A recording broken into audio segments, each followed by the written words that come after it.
for being unhoused in a system that is not providing folks with housing. So that's what we're going to talk about.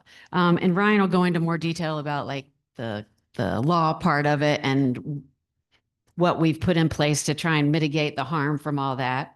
And I'm going to let them introduce themselves. But I do want to just acknowledge that that Cincinnati is stolen land from multiple tribes of indigenous folks. And that I just try to bring that to the space anytime that we are speaking. And it just continues the conversation around displacement in our country. And so as we talk about homelessness and criminalization today, I just want us to center that in dignity and respect for everybody. And just, we're dealing with some really sensitive subjects. So I'm going to pass it to my friend Gary, and he's going to introduce himself and just tell you a little bit about him, and then we'll go to Ryan. You don't have to stand. You do not have to stand up. This is a me thing. Yeah, there it is.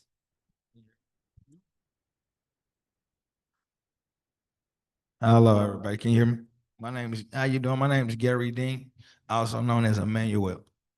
And I'm a participant in Vocal. I'm homeless. And I stay at the current place, so it's called Arthur Street Hotel. They help us with homelessness. And I'm a victim of the police brutality of homelessness. I go to court tomorrow for the homelessness case. And my thing with the homelessness and the police is the police do not treat people like humans. They chase us down like dogs. They got a homeless task force that comes out every day around 6 a.m. to 7 a.m. to chase you down. No matter your condition, if you're in a wheelchair, if you're on crutches, if you pregnant, if you got an oxygen tank, they go throw your belongings away in the back of the dumpster, the truck. And that's me, Gary. Hi, I'm Ryan Dischinger. I work for the Kentucky Department of Public Advocacy in the Louisville Trial Office. So I'm a public defender. I have been since January of 2015 is when I started. So I handle all sorts of different types of cases. But when House Bill 5 passed, I kind of got there were some meetings about what we were going to do regarding the new statute of unlawful camping. And that's kind of how I fell into public defense. And then I kind of fell into this too. And I fell into just trying to figure out how we were going to handle the kind of onslaught of extra citations and extra people being placed within the criminal legal system, who many of whom weren't there before. So that's kind of my experience. Do you want to go ahead and I'll raise my voice. Do you want to go ahead and talk a little bit about our law and Sure. all the Yeah. So in the 2024 legislative session, the Kentucky, really the Republican contingent, I guess, introduced this bill. They called it the Safer Kentucky Act. It was a huge bill that had, huge in terms of Kentucky scale. We are limited to single subject bills in the state of Kentucky. So everything that gets passed, we're not dealing with like the federal stuff where there's just a ton of different topics. Everything has to stay to one topic, but turns out criminal laws is a pretty broad topic. And so House Bill 5 or the Safer Kentucky Act or the Suffer Kentucky Act, depending on who you ask, the purpose of it was to I don't know about the purpose, it seems like, was to increase incarceration in order to increase the number of people that end up incarcerated. Supposedly in the name of public safety. One of the things that was part of that bill was a new crime called unlawful camping. That is a charge where anybody who is on public property or private property with the intent to sleep or camp, and camp is defined as to use camp paraphernalia, and camp paraphernalia is defined as anything that you would use to camp. So yes, any person who is on some property where they don't have permission to sleep or camp, or the area is not designated for sleeping or camping, that is a crime. The first offense is a violation. It carries a fine of up to $250. And the second offense is a Class B misdemeanor. It carries up to 90 days in jail. Or the first offense can carry up to 90 days in jail if, I think the language of the statute is something to the effect of if the person refuses to cease the offense. But what's odd about the way that it's written is that it does not make it a crime to sleep, and it doesn't make it a crime to camp. It makes it a crime to intend to sleep or camp. The actual action, if there is one within the statute, is being in public in some way, shape, or form with the intent at some point to sleep or camp. It doesn't define when or how quickly in time you have to be. As y'all can probably imagine, the result of this, I think it could apply to basically any behavior that you could list. If you're sitting at a bus stop waiting for the bus and you've got a blanket, I think that that's covered under the statute. If you are, one thing that came up on the floor of the House was the people in Lexington, Kentucky will camp out to get basketball tickets. And if people are using tents and sitting around and waiting to get basketball tickets, then they are violating this law. That was a question that was asked to the sponsor of the bill. Does that violate the law? He said that would be up to the discretion of the officer and the property owner. And anytime it is up to the discretion of a police officer or a property owner, it is a crime. So that's the bill as it passed. Trying to figure out what to do about that led to a bunch of different conversations with people that I'd never met before. And I think the good thing that's come out of this is we've built a lot of relationships with a lot of different people. The public defender's office historically really hasn't had much in the way of conversations with service providers within the city, even though all of our clients are deemed indigent by the courts. A lot of my clients are homeless. That's been pretty normal. But actually being able to have conversations with the people that are doing this work all day, every day has been a pretty big benefit. But when we started trying to figure out what it was that we were going to do about this, some people that are a lot smarter than me started having the idea of putting all the stuff on a single docket and trying to get all of the service providers in a room and to try to figure out, instead of a situation where everybody gets arrested or charged or cited and has scattered court dates on who knows when. And part of what was happening was people would get cited one day, they'd get cited a week later, and they'd have two different court dates. And now you not only have to remember to come to court, you have to remember to come to court twice. And if you don't, then they end up issuing a warrant for your arrest. And so getting everything to one docket it's the last Wednesday of every month, at least makes it so it's a little bit easier to remember what that date is and allows us to kind of pool some resources and get people to court. And Jennifer and well, everybody has done a great job at getting people to court, getting either on Zoom or in the courthouse. Because one of the things, I think that this law is unconstitutionally vague. I'll just say that. There's a challenge right now that's pending. I absolutely think that it's an unconstitutional law. I think you can draw a straight line between this and the vagrancy laws from years and years ago. But that's going to take a long time. The law moves really slow. And so in the meantime, we're trying to minimize as much harm as possible. And one of the things that the docket has at least allowed us to do is to get everything together and to kind of advocate as best we possibly can, I think. You had a question?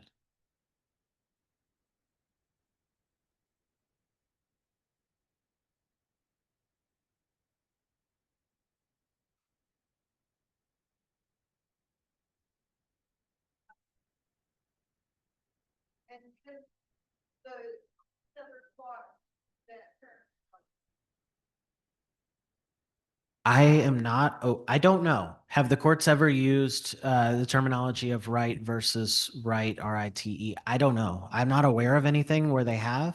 I will say, in terms of like historically staying outside and having access to food and those sort of things, a lot of the language in Papa Christou in 1972, Papa Christou versus City of Jacksonville, includes language where the Supreme Court is talking about, well, we have a right to loaf around. We have a right to be idle. There is some language surrounding that, and just sort of broad, I guess, freedoms. But I mean, part of the problem is that a lot of the historical roots of things like vagrancy laws. I mean, they go back hundreds and hundreds of years to say that somebody just is a criminal solely because of who they are. So you raise it. Far as the right of right, on my standpoint of right is this: God gave us all free will and gave us all the land to live on. So for them to criminalize you sleeping on something that's free, that they living on for free, is insanity. It's God's land. Yeah. Yeah, yeah.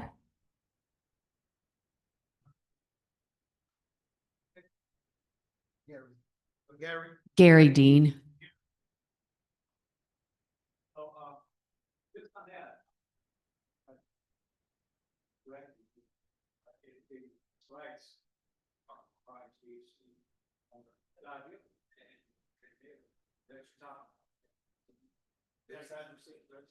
Yeah, did I say God gave us our free will? God gave us our free will to live on the land. Okay, actually, that, in our experience, I'm talking about homeless, actually, homeless, in a lot of our places, particularly in California, is that, we have used, there's legal significance to that aspect of these rights. That they are, endowed, by the creator with certain inalienable rights, meaning they cannot be taken away. And if you look, those 13 state constitutions. There's 13 state constitutions that actually enshrine a right. They list as inalienable rights the standard list that we see in the federal constitution and other historical documents: life, liberty, pursuit of happiness. They include safety, the right to safety, and not just to pursue safety, but to obtain safety. That's the language of Article 1, Section 1 of the California State Constitution. And as, at least from my research, 12 other states have that language. And so I think that what you're saying is very significant. It can be very significant because we've made this argument that that is the right. How can you be safe if you don't have a place to live? And as far as what you were asking about a moment, this young lady over here, about what about the fact people outside might have access to food and security of some kind? You're talking about when they throw stuff in the dumpster that you need to survive. That's the question of being deprived of those things or being removed from a community where you're getting at least a modicum of food and support, that type of thing, that they're increasing the risk of harm. That's the 14th Amendment.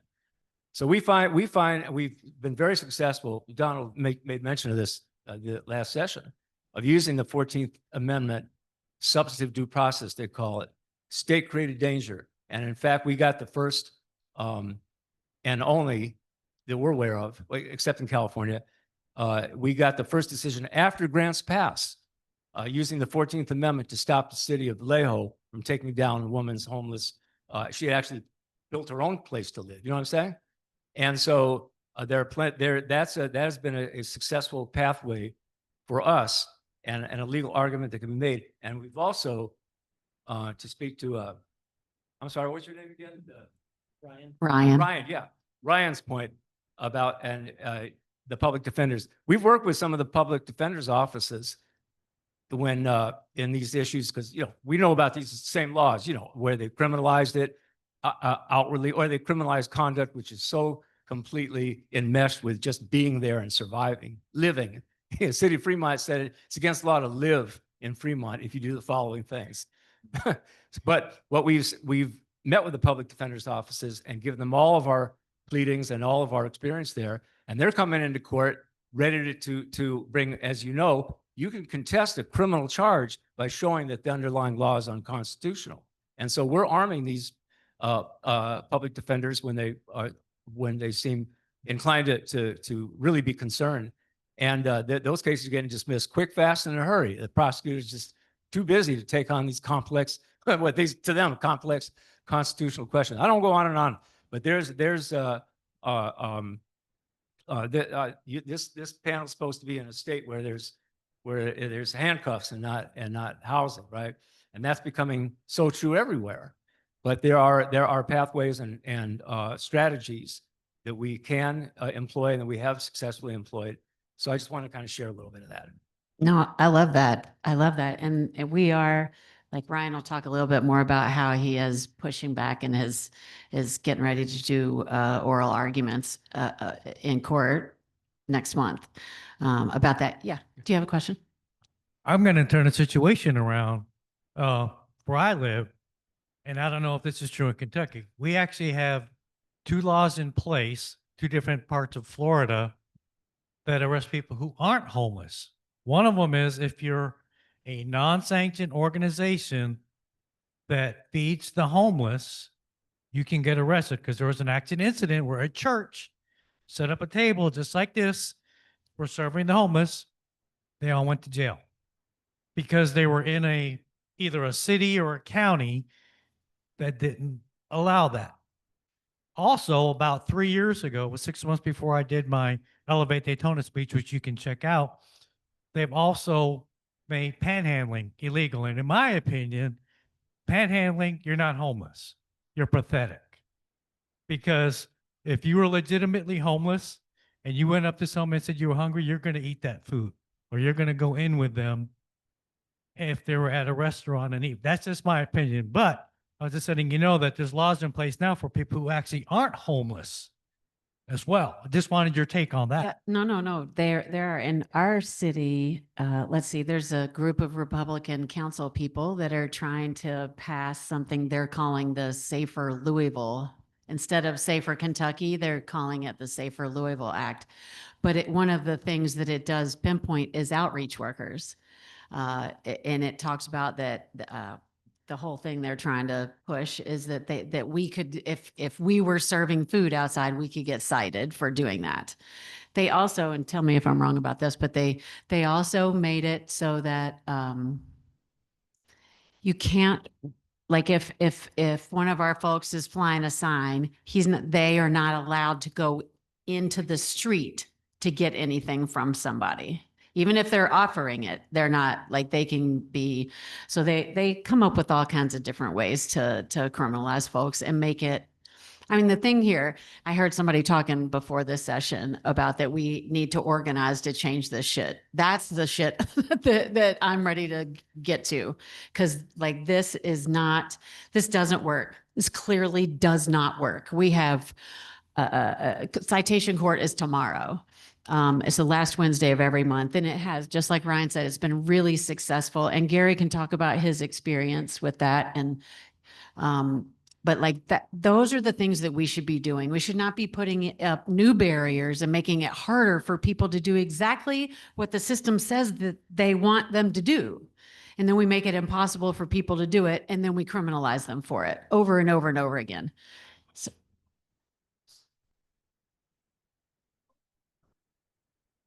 most definitely. Most definitely. Most definitely. So I'm going to let Gary talk about like his experience because he was arrested for unlawful camping and taken to jail and then doing the court process and that kind of stuff. Are you cool talking about that? Well, how you doing? Well, I'm Gary. Well, the day that I was arrested for camping, I was in a tent on East Market. And a Muslim brother said, Aki, as saying brother in Arabic. And he was like, the police is on the other side of the fence. So this is the quickest arrest I ever had in my life. I opened my eyes after he's alerted me. And when I came out of the tent, I was trying to take it down to respect the law. But the lady officer came over and she had said something to me. So I told her, because I had just woke up, I was like, find something to do. I'm taking the tent down. So it's when she grabbed me. So when it became an altercation, so 3 other men officers came over. They slammed me on the ground, threw the tent in the middle of the parking lot, gave my stuff away to the other homeless people, took me to jail. So I lost all my stuff, had to come home and well, get out and re-get it all. Stand in. You got to stand in long lines to get this stuff like socks, t-shirts, wet wipes, because you got to use it outside after what is it, 9 p.m. till 8 in the morning when St. John's open up. You ain't gonna have nowhere to use the bathroom. And if you do have somewhere to use the bathroom, you gotta pay. And that's if you go to White Castle's, McDonald's, or anything. They got locks on the bathroom. So you got to buy something in order to use the bathroom because the code will be at the bottom. And they put them on there specifically for the homeless people. So it's rough being out there. You know what I mean?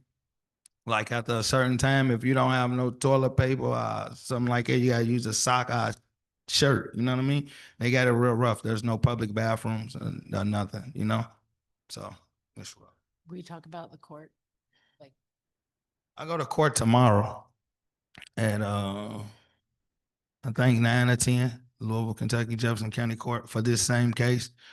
And by me having a criminal record and being truthful, by me having a criminal record and this charge being added to my case jacket, it also had the prosecutor indict me on a PFO1 because I already had a case prior to this or whatnot. And then by me coming out there homeless, this added on to the charges that I'm already fighting. So they just indicted me for PFO1. That's 10 flat just for being homeless. So, and I go for that tomorrow. yeah, and that shit'll follow him the rest of his life. Like that's a that's a crazy thing. And so that Ryan was talking about the court system that we set up, and we our local coalition for the homeless and myself and another attorney started going and talking to the judges and to the prosecutor's office and was like this is not it is not solving the problem that you all are trying to solve. Like you're making it way worse and causing way more disruption and harm to the folks that really are already marginalized and vulnerable and need to be connected to services. In our city, we used to have, I don't know about y'all, do you all still have large encampments? Yeah, yeah. In Florida too? Yeah. What about Where- right across the river? Where I'm at in Kentucky, everyone is hidden right now. You can't find anybody. When I did keys count, we found 2 people in 24 hours. Yep. And that is a direct result of the harassment and criminalization of folks that don't have housing. We really just, Gary and I were talking about this on the way, we pile on folks that are already struggling. We pile on so much more struggle. Yeah.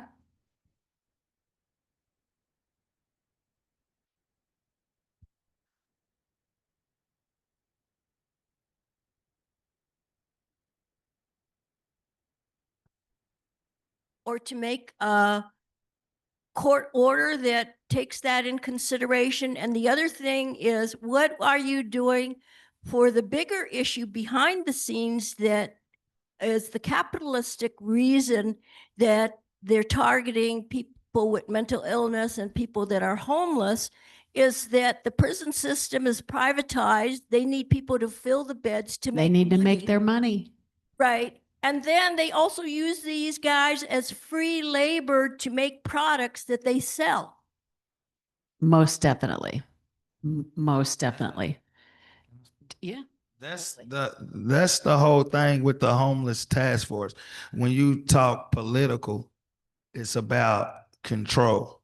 So just imagine, hypothetically speaking, if everybody in Louisville, Kentucky, we go use Kentucky, start sleeping outside, free fall, it shuts the system down. That's why they made a task force. But that's how the Most High God made it for us to live anyway, free. Nothing's free. You got to pay for water. Water's supposed to flow free. Outside's free, nature's free. You know, in Louisville, Kentucky, they got a thing called animal shelter. So if you call in and it's a stray dog outside, they go come and get that stray dog. They go take it. They go give it vaccines. They go feed it. They go trim it, do the whole 9 yards, right? And make sure this place this animal get a good home. But if you call and say it's a homeless man walking down the street, they go come slam me, throw me on my neck, send me to jail, make me face some more time and throw me in a little pod that's dirty with no running water. So they treat us inhumane, less than humans. It ain't right. And make no mistake, people die in our jail. I think the total right now is like 26 in the past 3.5 years. That's a lot of people. Yeah. Ryan, I'll let you, do you have a question? Go ahead.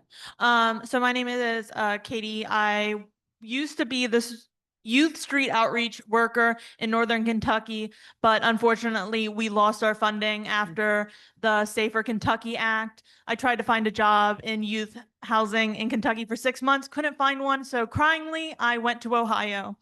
In my experience in Kentucky, a lot of it was sending youth and families to other states because there was no housing in Kentucky. In Northern Kentucky, we closed down 3 of our 4 housing authority apartment complexes, so there's only 1 now. In my experience, it was a lot of shipping them off other places, which is extremely disheartening to send our Kentuckians elsewhere. Do you guys feel like we are losing Kentuckians because of this act? Definitely. I definitely think we are. I think they take every opportunity to send people to other places. We have a, is it deflection or diversion? I can't remember which diversion, our diversion team. Part of that team is the reunification team, and all they do is send people back to where they came from, essentially. And that's highly encouraged, especially if you don't have housing. And I don't know what the updated number is, but I know that Louisville itself is over like 35,000 units short of affordable housing. And we also just are clearing out, literally, it's what they're doing. There's 3 high-rise buildings that were part of a large housing complex, and they're demolishing, as they should, because they're in terrible shape. Nobody should have been living there. But then, so the housing deficit that they were already in, and then they're moving all of those folks out into newer places. There's no housing for anybody, really. It is a crazy thing. I'm going to go back and let Ryan answer the court type process question that you asked in the red, because there have been some conversations with prosecutors and judges. We definitely. Yeah, okay, so I want to like talk about the prosecutors and the judges and what it is, how they're reacting to this and what their thought is. But I have to do it somewhat delicately, because I should start here. With my experience in the criminal legal system is that throwing someone into it is inevitably and universally a bad thing. We can talk about success stories that we've had on the docket, or just I can talk about clients that I've had where things have gone well. Those things happened despite the court process, not because of it. And so my bias, just to put it out there, is very much in terms of when the court process is involved, things are getting worse. And so that is something that there are certain places in Kentucky. I think I've heard tell of the Northern Kentucky prosecutors around Campbell County and a few other places. I've not practiced outside of Jefferson County, so I don't know. I absolutely believe that there are people, and there are people within Jefferson County as well that are prosecutors and judges that are directly malicious. But for the most part, what they think they're doing is helping. And so there's this idea that it's a paternalistic idea that they know better than everyone else around them. And what happens is we've got this circumstance where we're going to court once a month, and you go to talk to a prosecutor and you say, because the point is everybody at least says out loud, we don't want to criminalize being homeless. Even the Republican House representatives and senators that passed the Safer Kentucky Act, whenever anybody would ask them the question, aren't you criminalizing homelessness? Why would you criminalize homelessness? They were quick to pivot to, we are not criminalizing homelessness. We are encouraging treatment. Now, could they ever answer how they were doing that? No, because it's absurd. But no one wants to say, I'm criminalizing homelessness, that makes them the villain, right? And so what I see a lot of is judges that think that they know what the solution is to a particular problem and think that they can say, having never lived in the circumstance that they're talking about, that they can say, well, if you just did this different, it would work out just fine for you. So why don't you just come to court? That's super easy. If you just come to court, then it's all fixed. Or how come you can't just get your ID? How come you can't just do this, that, or the other? Oh, just go rent an apartment, right? These are the sort of attitudes that we get, and they will acknowledge on the surface level that these things are more difficult than they are saying that they are, but then they turn around and use the fact that something hasn't been done as kind of a hammer to say, well, okay, now we just need to give up on this person. I don't think that that is coming out of a place of maliciousness most of the time. I don't think that the outcome is any different. I think that what they think they're doing is helping. I think they're wrong. And I think that the problem is that when you come at an issue without any context for how we got here or how things could be better or anything, you're not going to create a positive change. You're just going to make things harder and worse, right? A lot of the things that I feel like we end up dealing with a lot is that there's all sorts of different people that are in some way invested in something in particular, right? Like they're vaguely aware of this person, they want this to happen, whatever. The police may say, I don't like that this person is a constant fixture on this street corner. And there may be a service provider who says, look, I've been trying to help them find housing, but this won't work because of this, that, and the other. Birth certificates from out of state is the problem half the time, it seems like. And all sorts of things like that. But there is the solution is not to add more people to place more requirements, right? Once you add more people and place more requirements or you add more systems, it just slows things down and mucks them up. And that's what the court process seems to be doing, as much as, if not entirely, more than anything else, is just adding more steps, adding more layers and things that need to happen. And then there's a lot of real vagueness problems that we run into, right? We come to court and we say to the prosecutor, okay, this person has an ID, they've done the common assessment, they've done this, there's just no housing. What do you want? What is it that will make it so that you'll dismiss this case and remove the threat of going to jail? And I mean, I had a prosecutor look at me and say, I just want him to be somewhere safe. Well, me too, but I don't know what that means. And I don't know how to accomplish it.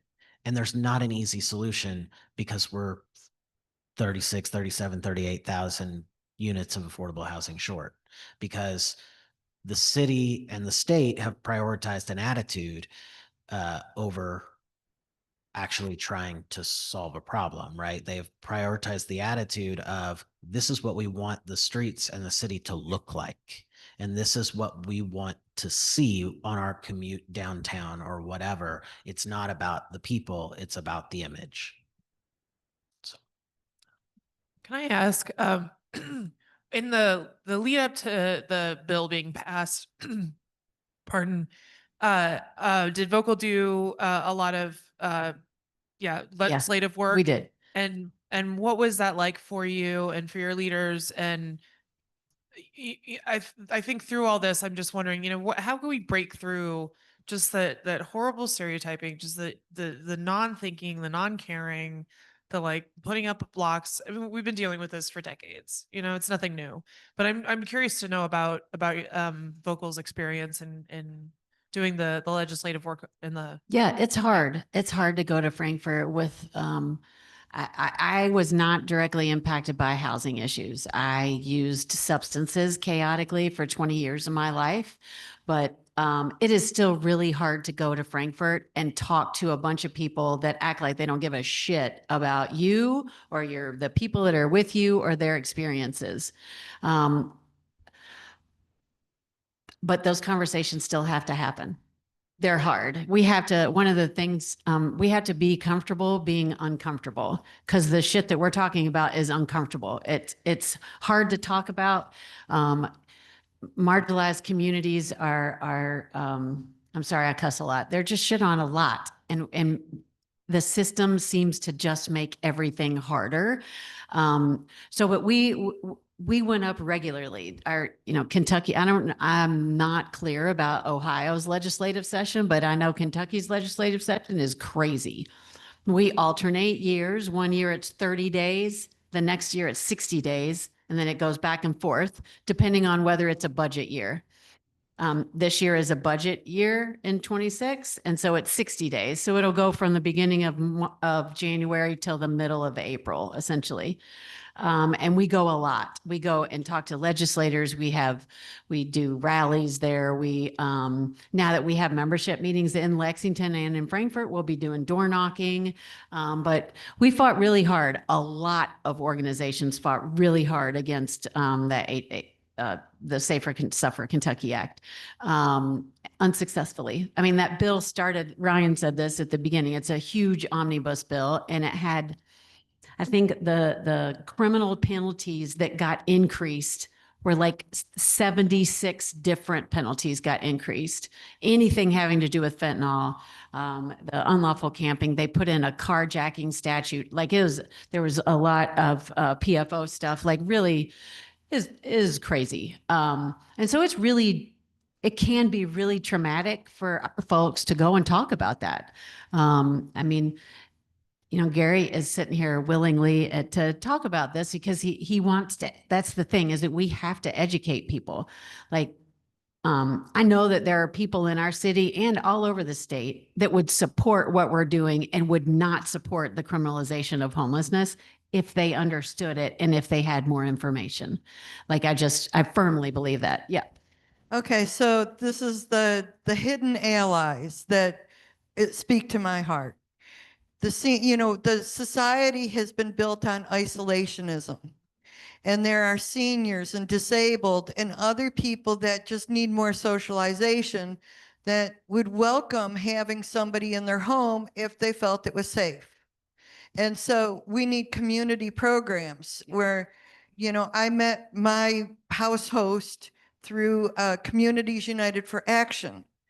And she's 84. She needs help with taking the trash out. Yeah, simple things. Yeah. And I know 3 other people that are taking people in. And it's really, we're at the time where the Bible prophecy's coming through, no buying or selling without the mark. And, to wake up people on these principles and get us to join together as a greater humanity, really, I think is part of the solution. No, I totally agree with Thank you. you. I totally agree with you. I just full disclosure, I am not a faith-based person, but I know that all the things that I was taught when I was growing up, the folks that I was taught about would be out here doing this shit with me and not in their rich church determining who gets some extra money. Like that's a for real thing. And I agree with you. I think there's a bunch of communities that we don't have involved in the fight, that would be if they had the ability and they knew. And your thing about the housing, the house host, or is that what you called it? That's awesome. I like that. But we need a bunch of different programs like that. Like Gary lives at Arthur Street, and it is a no barrier hotel. You have your own room, and you have a caseworker that's there that help you work on getting housing or a job or whatever. And it's also at Gary's pace. It's not like a substance use treatment program where you're in there for 28, 30 days and you got all this stuff you got to do. And then when you get out, you got to have all this stuff done. It's a really, free will place, and it's based on Gary. It's not based on the system. And so I think that like more options like that, because one of the things that Gary and I were talking about on the way up here is that there are people out there that don't accept our help, but lots of times it's because we're not offering them the help that works for them. And that's the thing, is that we have to, like, Gary is the expert about what will work for him. I'm not. And Gary's not the expert about what would have worked for me when I was out in the chaos.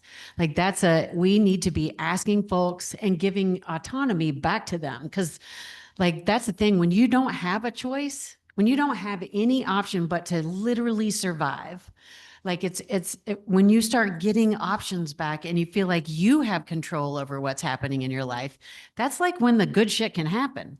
But when all of that's taken away from you and you're told you're doing this, you're doing that, or you're going to go to jail, or, whatever, then that free will, you don't have it anymore. And you don't have, like, there's no buy-in. Why do you want to be different when there's a barrier everywhere you turn? And something that somebody said, we really need to look at root causes.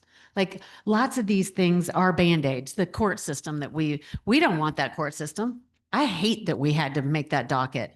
I love that we give people the opportunity. They don't have to go to the courthouse to be on court. They can come to Vocal and get on Zoom and do that through the computer. We can connect them with their public defenders. We can do like Ryan and I talk a lot when our folks started getting cited, I just realized at the beginning of this, I didn't tell everybody what Vocal is. I know that some people know it is, but Vocal stands for Voices of Community Activists and Leaders.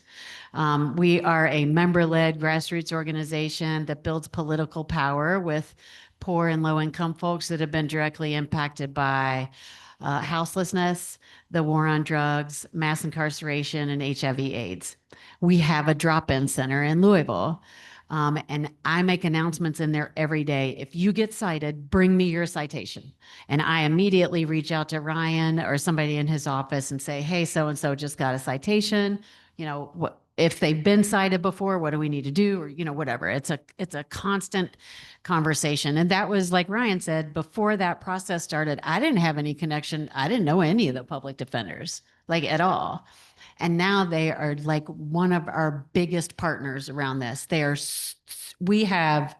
say this all the time, but we have amazing public defenders in Louisville. Like, I wish that whole team could go throughout the state, because they are really, like, they have come and met folks and know their stories and understand better than just meeting somebody for one day and representing them and not knowing anything about what's happening in their life.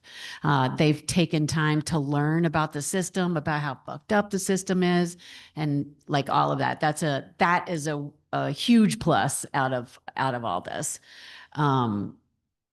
Yeah, it's a crazy thing that we find ourselves in. Do you have anything you want to say? Anything else? Okay. Did anybody have any other questions? Yeah.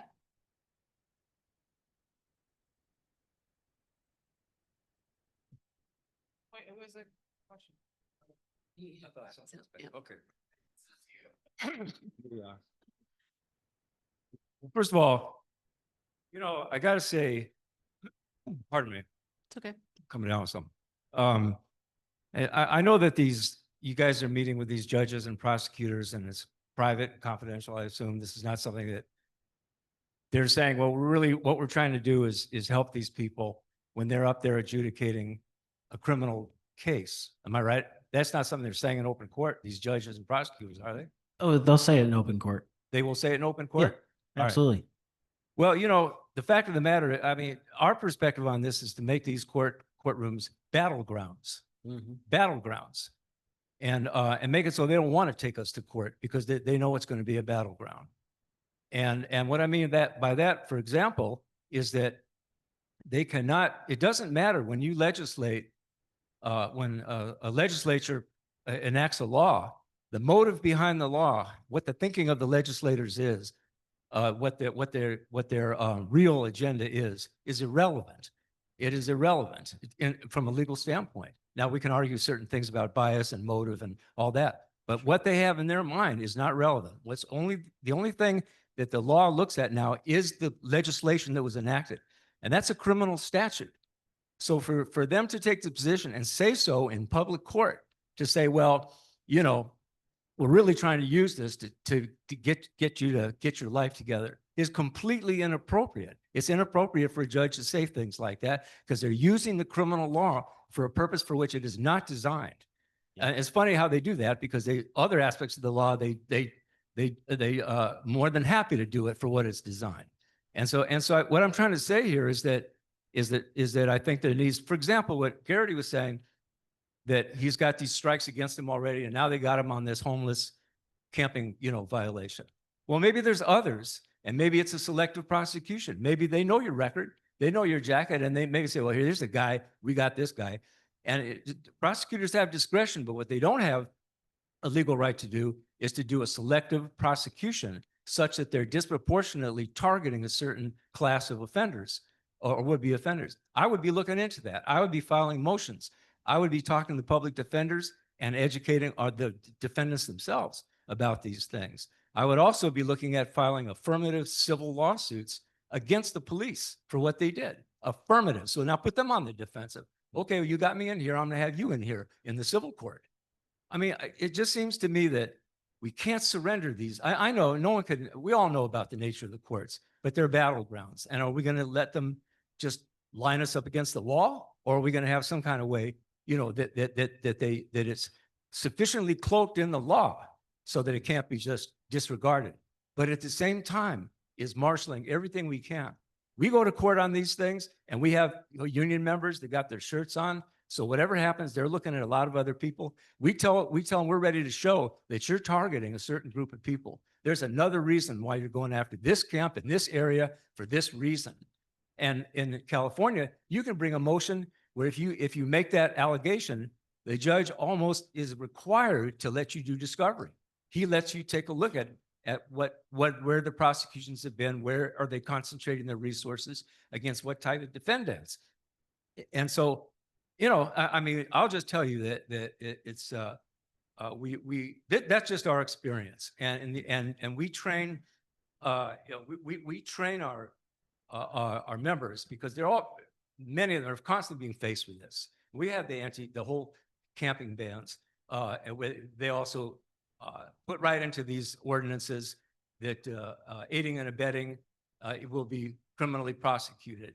Now that's true anyway. I mean, that's in your penal code right there. Obviously, you got to drive the getaway car. You're not the stick-up man. You're still going to be charged with bank robbery because you're aiding a crime, and therefore you can be charged with that crime. But why did they put it into the ordinance in black and white language? Well, they made a big mistake doing that because we lined up the faith-based community they say, well, and the fact making possession of the bedroll or possession of the camping paraphernalia illegal, well, that means that the church can't donate those things. And now you're talking about the free exercise of religion. And they had to pull that language out of the ordinance that they enacted in Fremont. So I'm telling you, we're ready to talk about it and do what we can to shed some light on it. But it just seems to me that I'm not saying anyone's saying this, but what I'm saying is that I think we can fight in the legislature and fight from the organizational standpoint, but I think the courtrooms themselves have got to become battlegrounds where they know that you're not going to roll over us. You know what I'm saying? I think that we should just do away with the whole law in some type of way because it don't just come with homeless camping charges. It comes with a terroristic threat and disorderly conduct. Sometimes criminal trespass and sometimes one endangerment on an officer if you like got mace, knife or something on you, and everybody out there packs something to protect themselves, knife, mace, butter knife, it doesn't matter. So when they approach you, it goes deeper than just a camping charge because that's why I'm facing the PFO1 because they said I fought them this and that. Well, you woke me.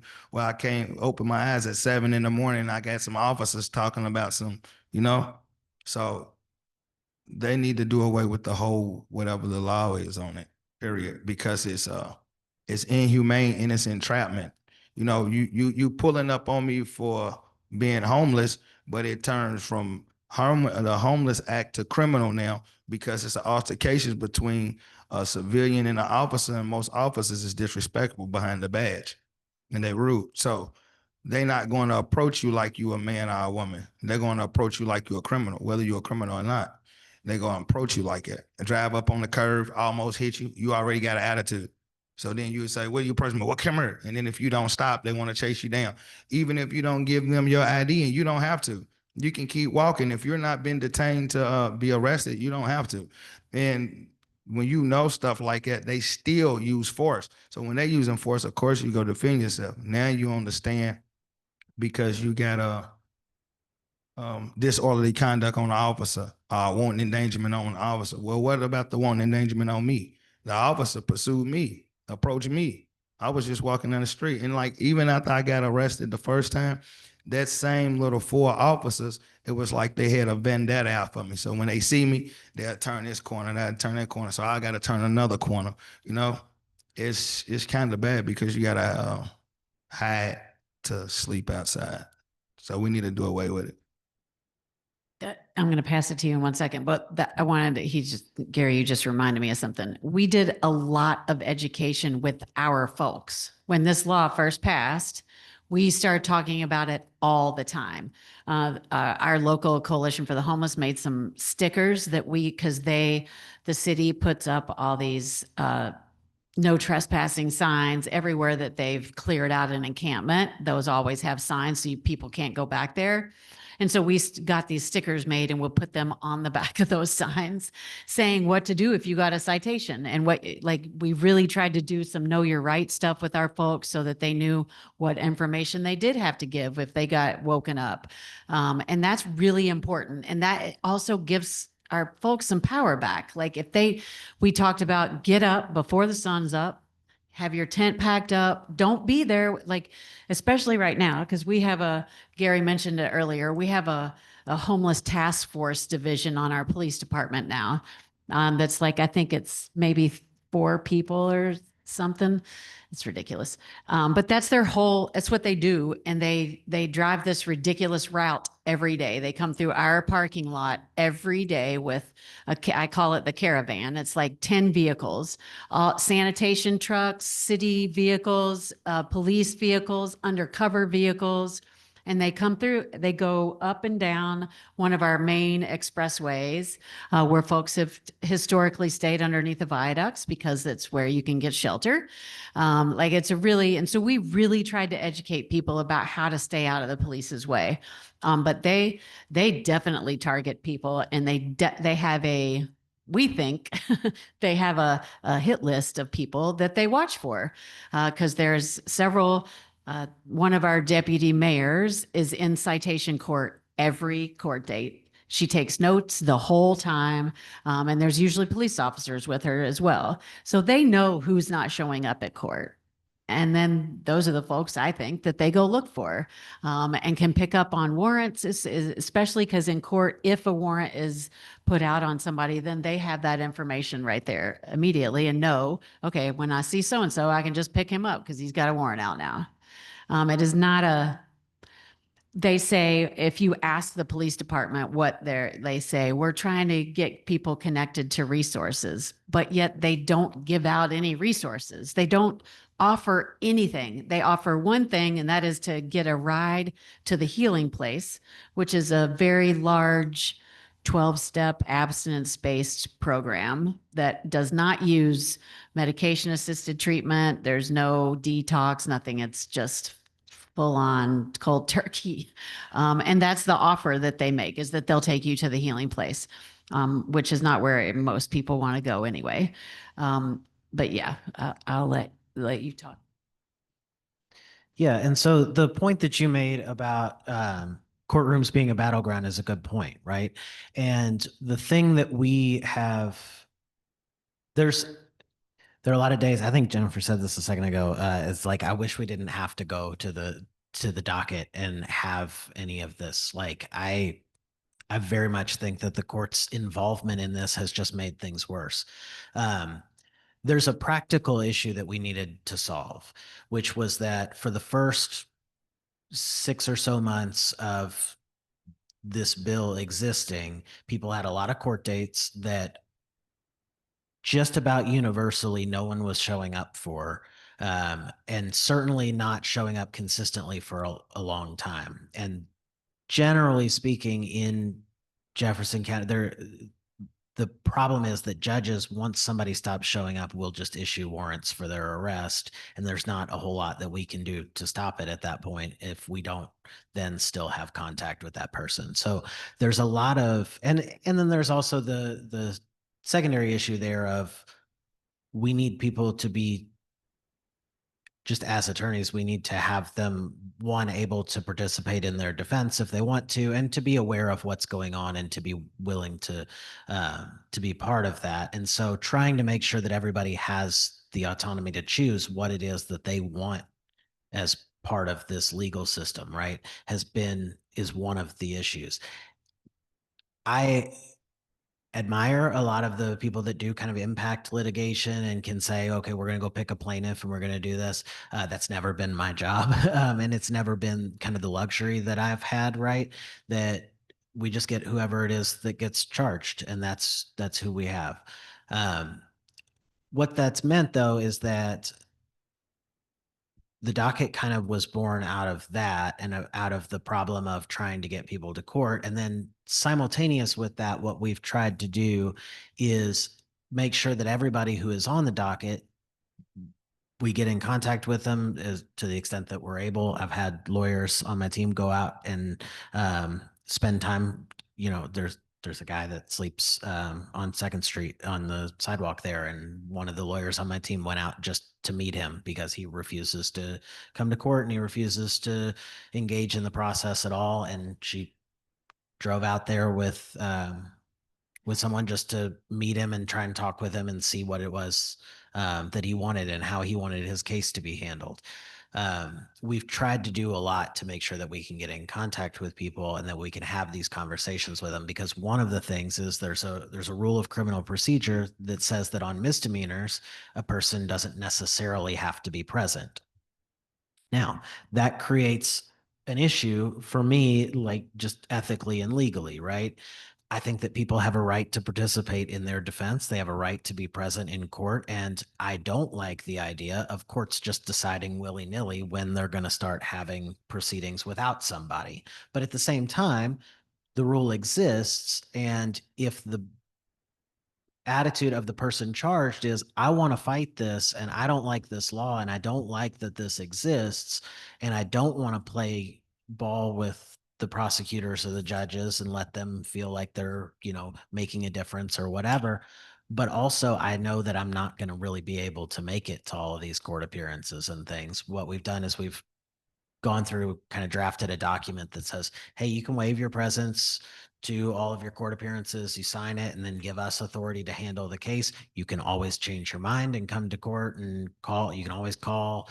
But what it'll say is we're never going to plead guilty to an unlawful camping charge, but we will go to trial and we will try this case in front of a jury about whether or not that this is something that they can actually get a conviction on. And so that's actually how we've been able to get into a procedural posture where I'm arguing the constitutionality of the statute December 16th. There's another case that's arguing the same basic motion. A different lawyer in my office is arguing it on the 18th of December. That other case has a trial date coming up. The prosecutors are freaking out about it. And one of the things that will come of that is making it a spectacle as well, right? Having a battleground, having the fight and making it a big deal. The intention is to have people come to testify that can talk about what it means to lack shelter in the city of Louisville, specific to the city of Louisville, and what it is to wake up at 7 o'clock and have a police officer in your face, and what it is that needs to happen in order to avoid that. And if it's even possible to ever avoid it, no matter what. Right. So we've kind of tried to strike an approach where we know ethically that we can't just start fighting battles that our clients haven't authorized us to fight. Right. But at the same time, trying to push as many cases as we can out of the docket and into litigation, because I don't know, the arc of the universe is long and bends toward justice, right? My hope is that at some point we can defeat this statute. But we also have to know and be aware of the fact that there's a lot of people that can get chewed up and spit out in the meantime. And we want to do what we can to make sure that they are taken care of as well. So, yeah. Yeah.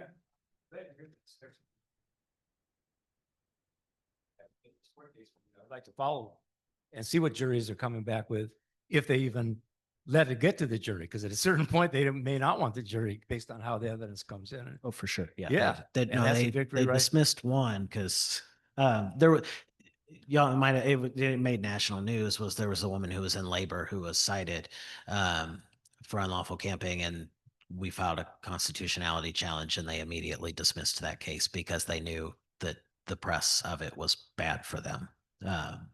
See, that's, I'm just saying,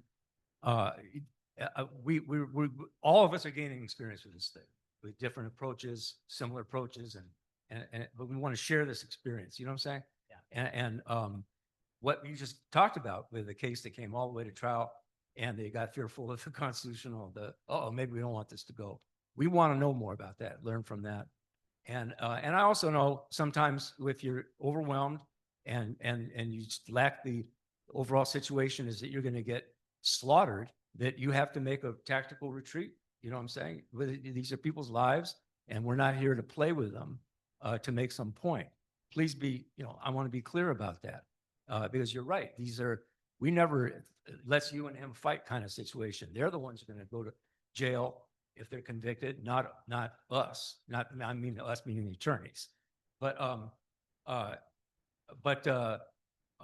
So we're mindful of that, and I've had to caution people that were say, I don't care, I want my day in court, and the rest of it. I said, well, one day in court might end up with 2 years in prison, so we need you in the fight here, man. And so let's look at what's possible. You know what I'm saying? Yeah. I mean, it's about the fight all the way around. Not that every single battle, has to be resolved the same way. I just want to make that clear. Yeah. What you guys are doing, we need to know a lot more about it. We really need to see this everywhere, where people are doing creative things and other people are taking certain approaches, and we're not sufficiently sharing this stuff. You know what I'm saying? And maybe it's something that we could all work on to build some kind of a better approach to this on the level of, let's see the paper, what's your tactics, stuff Yeah, like that. absolutely. I really appreciate what you guys do. Hello, everyone. I've learned so much today. I'm an advocate in Washington, D.C. And my thinking, no question is a dumb question or thought is a dumb thought. But I said if they were locking up the homeless, would that'll be shelter. They would not be on the street. Again, can we have this conference next week? Because I'm just learning so much. But that's not the way to look at it as what I was, taught because, what I was, listening to, because they still keep a grip on those that they lock up, which is not the best. And also, for instance, if there's homeless on this corner and the cop walks that beat and make them move, if they go to the next corner, if that's not the same cop that walked that next beat, then that other cop will make the person move. So they have no peace. They have no peace. No peace. But I was thinking at least they have shelter. But from this morning, when you have to have a grip like that on your life, it's like they make you go to bed, they make you eat, whatever they serve. Maybe you have a toilet in your cell, but they make you do these things. And yes, some can be mental. And then you get a record. So again, these workshops help me understand. Yeah. Yeah. Thank you. Excuse me. Even when so say if they pick you up to take you somewhere to get a bed for that night, it's called White Flag, I think. The places is so dirty, you go want to sleep outside. You know what I mean? It's fruit flies, bed bugs, roaches. It never been cleaned. It's dirty. I went in one called Wayside. I went in there because it was raining outside and I didn't want to stay outside. So I went in there. I immediately rolled out my little covers or whatever. But once I seen how it was, I recorded a video and left because I'd rather sleep outside before I sleep in them conditions. And then he got kicked out. Yeah, then I got kicked. Then I got kicked out. And then you got another one called Salvation Army. And I've been incarcerated before, so when you go to Salvation Army, it seems like you're going to Eastern Kentucky's prison, and that's the max prison in Kentucky. So when you go through Salvation Army, you got to go through 3 buzzers, 3 gates, just like in prison. So you get to the thing, you got to check in, you got to go through the metal detector, just like in prison. You got to go left, go to the thing, and get your linen, just like in prison. So it's even if they're trying to help, it's imprisonment. And then the staff is nasty, and then the food that they give you, you might as well just get something out the garbage can. There's no help. And this is my thing. The city leaders, like Mayor Greenberg, when he came to a place called St. Francis, they've been feeding since like 1982. Anyway, how can you be a city leader if you're scared of your own people? So he comes to the place where they feed us. And instead of them feeding us and making him wait, they made us get out of the line, lock the door so he can do his interview. And then when he left, we got to come back in. But you the mayor. And if you the mayor, why are you scared of your own people?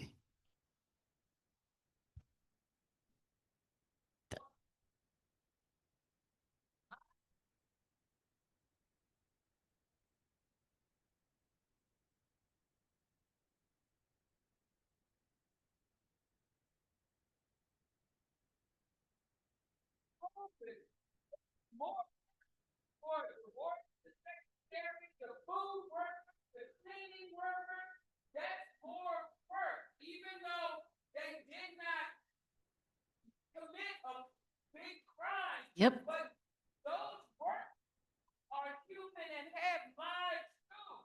So when they get off, hopefully they're relieved, they can go home and take care of their family. But what pressure Yep. they had to encounter when 50 homeless or non-criminals have been Locked up. and taken in. So I look at them on their side too. Yep. Totally. Yeah, will there be a follow-up after your court case tomorrow? How we know how it turned out? We want to follow up after your court case. Oh, that's fine.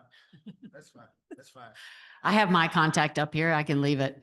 And I know we're pretty much out of time. I really appreciate your all's questions and involvement. Like this shit's really important. And like, I don't remember who said it over here, but it's going to take every single one of us, all of us, to do this work. And the more ways that we can come together and fight back and say, no, this is not how we want. I don't want to live in a country that treats people like this ever. Like this is not what I want to do. So we're going to have to come together as minority groups of faith religions, of all the different groups, and come together and say that this isn't how we want to do it. And one of the ways we can do that is by, I love that you all are having a lived experience conference in here, because they're the experts. They are the people that know what will work for them. Just like I was the only person that knew what would work for me. So I appreciate you all. Do you say anything else? Thank y'all for listening. God bless. Yeah, thank you. Thank you.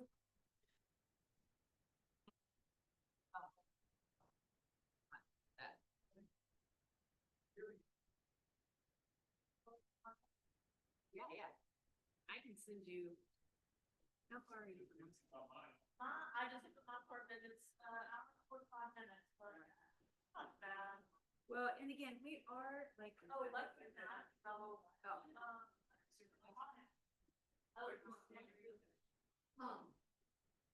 We, I mean, our whole thing is to